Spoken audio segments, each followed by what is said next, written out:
Alright, welcome into this video. I'm going to be talking about the Raptors' keys to a victory tonight. They're down 2 games to none to the Washington Wizards, losing both games at home, and really putting this series in the hands of the Wizards. Uh, they cannot play like they did in games 1 or 2. I said at the beginning of this series, too, I was saying to my buddy, this is the one time in sports I think I wish we didn't have home court. I really think it would have been beneficial if the Wizards would have had home court, with us going in there to try and steal a victory away from them at home. Because starting the 2 games at home, the pressure, the crowd with it being Canada's team, Jurassic Park's going nuts. There's so much pressure on the guys. If they go on the road, maybe and get a little bit of that playoff feel under them first before they have to go home to that wild atmosphere. I think that might have been helpful for them. A huge key tonight is they have to find a way to stop John Wall.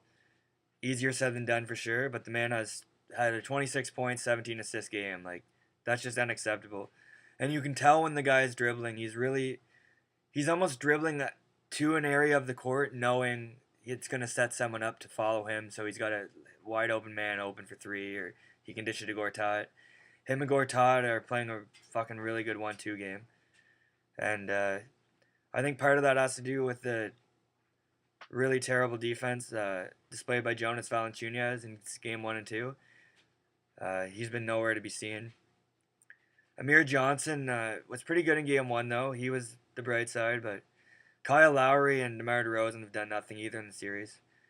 So Lowry's defense, it's been foul trouble. He's been in foul trouble both games. Fouled out in game 1.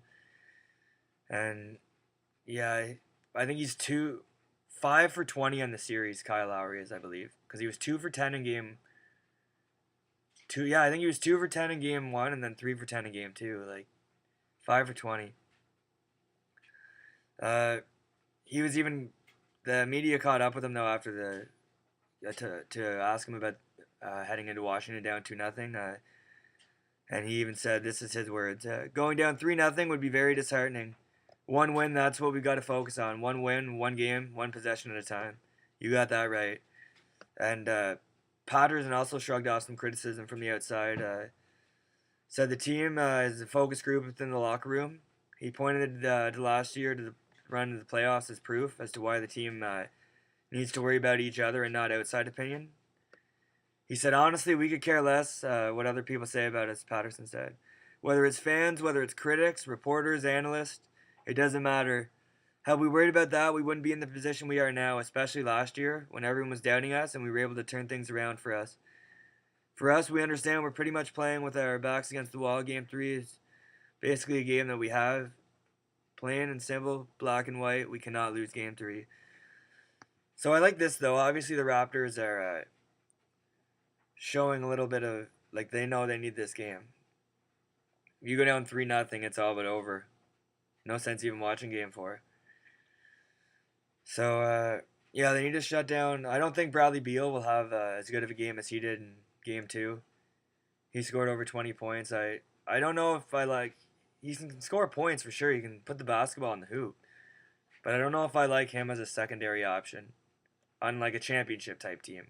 For the Wizards, like, he's pretty good. And they're... I think if the Wizards get by the Raptors, they'll be playing Atlanta. And don't count the Wizards out. They'll fucking compete with anyone. But just don't let Paul Pierce hit some early shots tonight either. He gets in that rhythm early. That's when he excels. You don't let Paul Pierce get in a rhythm.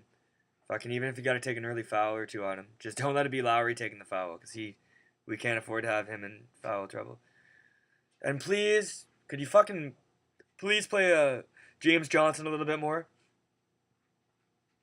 I like the guy. He shows tremendous heart and effort on defense. So why get him if you're not gonna play him at all? This is why I thought you got him, because it showed last year in the playoffs you needed that grit, maybe that size. Tyler Hansbrough needs to play some better defense too. Him and JV have just been getting torched.